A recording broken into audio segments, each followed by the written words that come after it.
I lost 180 pounds, and during maintenance, some of the weight came back. This series documents losing 20 pounds realistically without panic, punishment, or starting over. So I don't drive my car on Saturday, or I didn't yesterday. I didn't have anything to do. I got in, and I had country music playing last, evidently, and it was blaring. I'm like, I'm not the same person today. I don't know what the weather's supposed to be today, but church gets cold, so I'm bringing this jacket. And you know, this jacket, it's my church jacket. I mean, because it's literally church swag. But the good thing about it is it's slick. So dog fur doesn't really embed itself in it like cloth. Anyway, so yeah. So I've got 8 o'clock church and then 10 o'clock kids church. So that's going to be the new routine. Ask and you shall receive. I'm working every Sunday. And one Sunday it's 8, next Sunday it's 10. So, except for if I ask off or something, or I, put in, they call it blackout dates. Anyway, I don't know, but I'll see you after church. I don't know what's going on, but there's the Jackson Fire and Rescue are here, the fire and rescue truck. But I was with kids, so I don't know what was going on. Look, I got my tag. It says Terri Leist, 10 a.m. And then it says my age on it, which is handy for a little kid to make sure they're in the right class. But why they got to have that I'm 54 on it? But it's a good way for me to remember my age. If I ever forget it, I'll find out on Sunday. Hang on, I dropped something. I'll find out on Sunday just what my age is. I stopped and got gas on my way in because, we got that big trip. It was a good service today. Now, y'all, I'm going to tell you about my service today. But what I need you to understand is I will never be able to say it as good as my pastor does, okay? So just know that if you really want to hear it from his perspective, it's way better than mine. So we're going to start out. He said that they talked about how in life there's a ripple effect, If something happens for one person, and then it kind of, it spreads from there. So if you learn about Jesus, then there's the ripple effect, and you tell others. But it said on last week they had 4,398 people. 2 people short of being. Scared the crap out of me. Did you see me jump like that? That's my watch. Thought I said her name. Anyway, they were 2 people short of having 4,400 people on both campuses. So not just counting the online people. They said there were 64 public decisions. And he also said that, we have that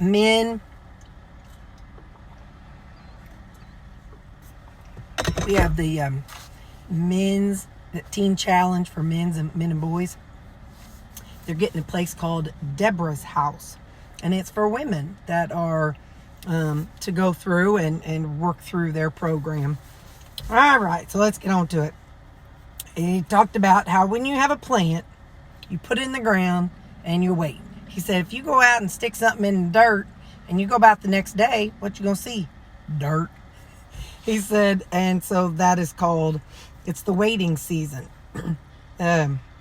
So like right now, you wait a long time between planting and harvesting. Said right now we are in the planting season, and growth happens even if it's not showing. So the seeds of Jesus are deep in us, and if we have deep seeds in Jesus, deeply rooted in Jesus, then we can have bold fruit. He said there was, and I didn't realize this, 15 years between when David was anointed and the time he became king. And so, he spent a lot of that time running from Saul. But yeah, 15 years. And he said after the king is when, after he became king, he wrote some of the Psalms, like looking back. And that's what we're going to read today. And he was talking about the 15 years and his time of waiting and kind of what he went through while he was waiting. So Psalms 40, verse 1 and 2. I waited patiently. I'm going to stress the words that are underlined. Patiently for the Lord. And he turned to me and heard my cry for help. He brought me up from the desolate pit, out of muddy clay, and set my feet on a rock, making my steps secure. He put a new song in my mouth, a hymn of praise to our he put a new song in my mouth, a hymn of praise to our God. Many will see and fear, and they will trust in the Lord. So it talks about how, when we're afraid, we need to trust in the Lord. A little cart driving some kids around. Our place has like these little carts that you see like at the zoo and stuff, because it's a long haul for some people from where we park. So it says how deep roots work. So deep roots know how to wait, y'all. He went on and talked about how there was people who did a study, and if it takes less than 2 seconds, or it takes 2 seconds or longer for a website to load, I think he said 10% leave. If it takes 5 seconds or longer, I think 25 or something like that percent leave. If it takes 10 seconds or longer, 50% will just leave the page and give up. So he's like, we are not good at waiting in life right now. Our generation is not good at all. And he said that when David was saying patiently, he said the way it translates is he waited intently and intentionally. Each day he woke up and he was preparing himself for God. And so he waited, what's that say? Expectantly. Anyway, so he waited. And so he was waiting on God. He said waiting on God is not a waste of time. God does developing in our waiting. And it says we may be developing others. We may be developing others around us, and we need to learn to wait. So, here's an example. I mean, I know it ain't about God, but I've gained this weight back, and so a lot of you all have told me that you also have gained some weight. So while I'm trying to work through my weight loss and going through my struggles, we're all kind of going through it together, because we've all kind of fell off the wagon here and there, and we're all trying to get back on the wagon. So while I'm in the losing phase and in the stalling phase, we're all growing and learning from each other. I learned through your comments, and you guys' comments help teach me. So we're all waiting, and that's just an example, but put it through biblically too. And then he says, how should we wait? We need to wait prayerfully, trustingly, hopeful, and worshipful. Because David did a lot of worshiping. He said David was not perfect, but he worshiped even in the bad times. And he said, okay, this is a lot of my handwriting. It says, David took refuge in the shadow, is one of the Bible verses he read. David took refuge in the shadow of God's wing and called to God, who fulfills his purpose of me, for us. So we need to, take refuge in God and know that God is fulfilling his plans through us. But we have to call on him and worship him. God will be exalted above heavens, and we need to praise due to trusting God. And that builds character. No, we need to trust God's character. I told you I can't read my handwriting. We need to trust God's character, not the condition we're in.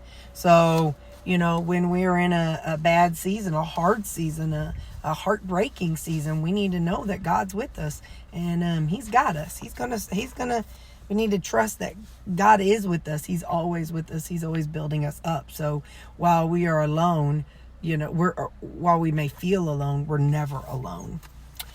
And that was number 11. Number 2. So deep roots trust God to step in. So we need to trust that God's going to step in.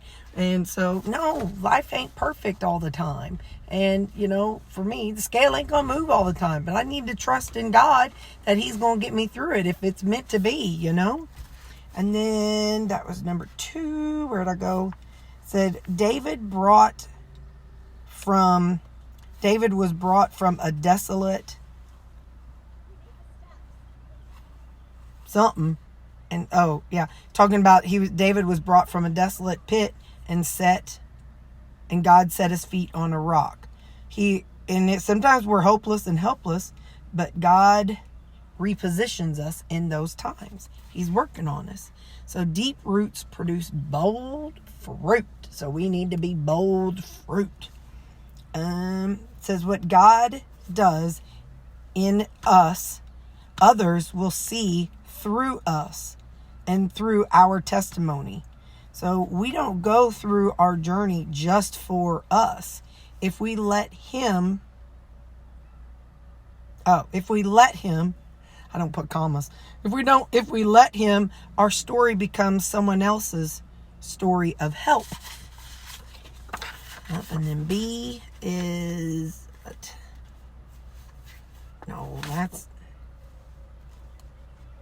didn't put the BT.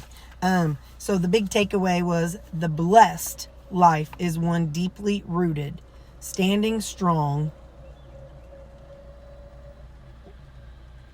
I have a W in there, strong and speaking boldly for God. So the blessed life is one deeply rooted, standing strong and speaking boldly for God. So then Psalm 40 verse 4, how happy is everyone who has put his trust in the Lord and has not turned to the proud or to those who run after lies. So we don't need to be chasing them lies, y'all. All right. So he said a changed life is a louder message of God through us. How blessed we are that even in the waiting, we can praise and worship. We can tear off everything. Oh, yeah, he talked about how you can tear off everything above ground, like on a plant, but the roots stay where they are. So when the devil comes and tears the top of everything off the top above ground, we know that we're deeply rooted in Christ and we're still able to grow. Just like, and I she don't watch my channel, but I think of my sweet sister, and her husband he just died in the middle of the night. She was 50, I think she was like 52, 53, whatever. She was younger than I am now. He died in the middle of the night. I mean, he was a pilot, perfect health. There was nothing physically, he had to have physicals for his job every 6 months as a pilot. And yet, out of the blue, he was taken. So, thankfully, she, beneath the ground, her roots are deep enough in Jesus that she's been able to hang on and not just throw her life away out of depression. So yeah, that's another example. Like I said, I haven't been through that kind of thing yet, but y'all know when it happens, and it's my mama, I don't know how I'm going to be. I'm going to be a hot mess. If I disappear for a while, I tell y'all, go to the Southeast Missourian and look and see if she's in the obituary, because I'm going to be out of commission for who knows how long. All right. I love you, though. Bye. So I get the vegetable order to go, and Mom takes them, and then they gave me a rolling butter. So Mom takes that home, and I eat this. I think there's sauce on it, but I am not about to complain. You get what you get, and you don't throw a fit. But there's my Judy. She's right there. Hello there. Hello, I'm home, and I'm ready to eat. If my phone rings, I'll probably have to just decline it. But anyway, I'm home. It's 7.5 ounces of my chuck steak, and I put a couple tablespoons of that, I forgot what that stuff is called. It's cilantro, it's that sauce. I don't know. Anyway, I saw it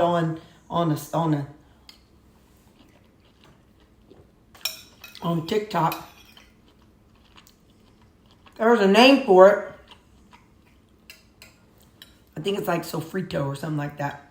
But anyway, so I did my I did my steak again in the air fryer. I think I'm getting the hang of it, y'all.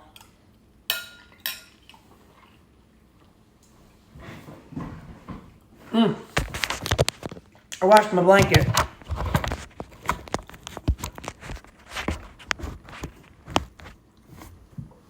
I think I'm getting the hang of it now. And it is less messy. And it is still good. I preheat it to 400. I turn it for 5 minutes. And then I put it on there. And then I set it, I think, like about 13, 14 minutes. And then halfway through, or I season it. And then put it in there 13, 14 minutes. And then halfway through, I flip it. And then afterwards, I dump a little bit of water in there. Sugar. I put it back in there for 2 more minutes. And that's how I have a au jus. I think that's the proper term. We're making an au jus. Don't we sound fancy? Ah, Francois. An au jus. Sound, French. Anyway, and then we're having a coconut creamy. Yeah, buddy.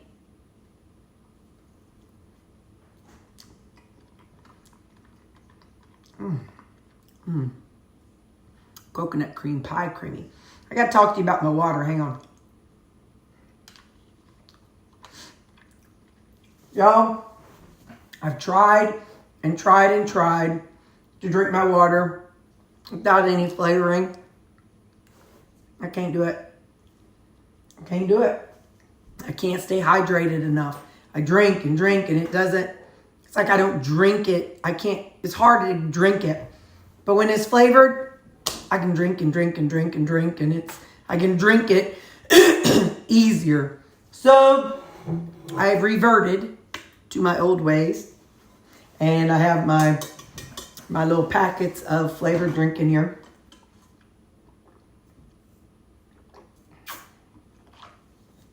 It's just so much easier to get my water in. And so I'm coming clean. So I'm going to go back to drinking my electrolyte and collagen and creatine coffee in the morning. And then adding water like I was doing before. And then afternoon coffee will be just plain coffee. So that's what I'm looking at. And so 7.5 ounces of chuck roll steak. All right, I love you all. Happy Jesus Day and Judy Day. Bye.